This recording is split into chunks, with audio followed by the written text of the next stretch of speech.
Thank you for choosing Bell Alliant. This video will explain the Home Connection Check plus self-install process for your new Bell Alliant services. A highly trained Bell Alliant technician will come and install a jack in your home. This will take 2 to 4 hours to complete and require someone over the age of 18 to be home.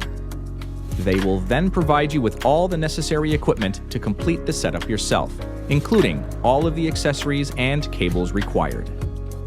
The first step is to connect the GigaHub modem to the jack. This type, or this type. You will hear it click when properly connected.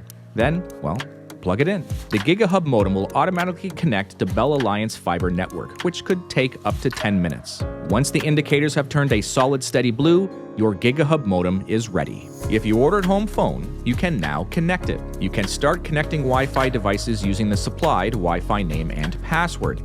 If you want to change the Wi-Fi password, download the Bell Wi-Fi app. If you are hardwiring any devices, the Ethernet cables plug into any of the 4 yellow LAN ports. If you ordered Wi-Fi pods, download and open the Bell Wi-Fi app and follow the instructions to add the pods to your home network. If you ordered Fibe TV, you now have access to it by using the Bell Fibe TV app. Now connect the Fibe TV receivers one by one. First, connect it to the TV with a HDMI cable. Then plug in the power, and the on-screen instructions will guide you from there. And repeat for each Fibe TV receiver. Congratulations, you are now connected. Thank you for choosing Bell Alliant. Get ready to experience amazing service.